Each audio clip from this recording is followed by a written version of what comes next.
श्रोते हो नमस्कार. भावांजली क्रमशः वाचन क्रमांक 245. प्रभो पंचमहाभूतांची पंचके अनेक मी देखे तुझ्या ठाई आणि एक एक भूतसृष्टीतील प्राण्यांचे सकल समुदाय देखिला हा काय ब्रह्मदेव नोहे तुझ माझी आहे सत्यलोक आणि दुजा ठाई पाहू जाता तेथे दिसे प्रभो माते कैलासही. होय, सत्यलोक सुद्धा तुझ्यातच आहे आणि जो पाहिला तो ब्रह्मदेव ना. आणि दृष्टी वळवून दुसरीकडे पाहतो तर देवा तेथे कैलासाचे सुद्धा दर्शन झाले.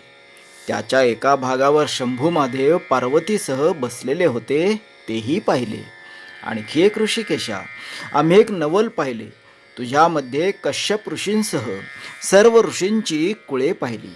नागांसहित पाताळ लोक पाहिले. हे त्रैलोक्याच्या पालनकर्त्या, फार काय सांगू.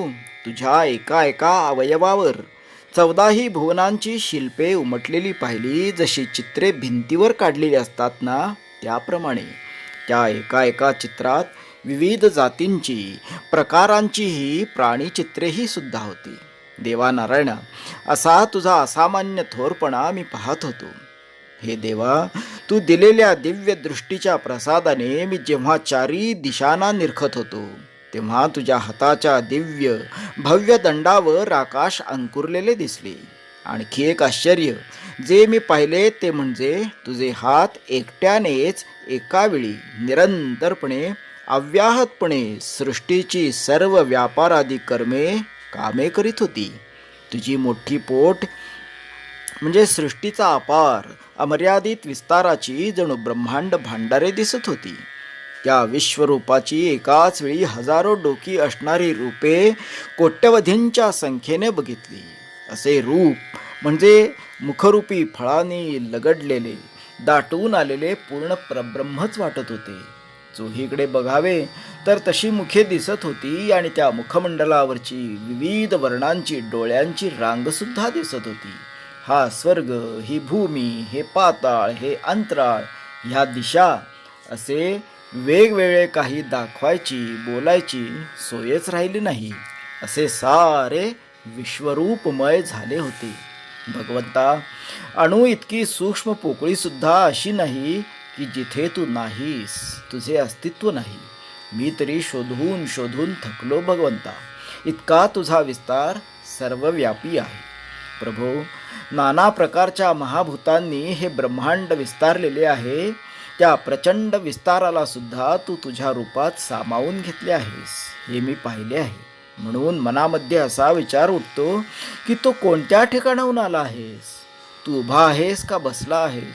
तुझे खरे रूप काय, तुझे वय किती, तुझी माता कोण, कोणाच्या पोटी तू होतास आणि तिची आकृती आकार केवढा असेल.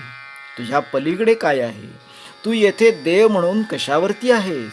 हे जेव्हा मी पाहू लागलो, असा प्रश्न मला पडला, तेव्हा उत्तर आले, प्रभो, सर्व काही तूच आहेस.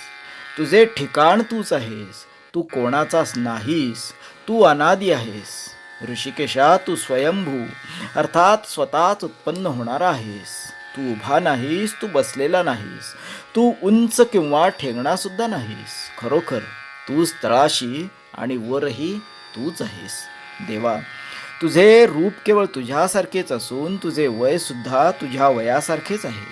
तुझे पोट, तुझी पाठ, तुझे अवयव सर्व काही तुझे तूच आहेस. हेच वारंवार मी निरखून पाहिले अनंता. आणखी फार काय सांगू. ओम राम कृष्ण हरी.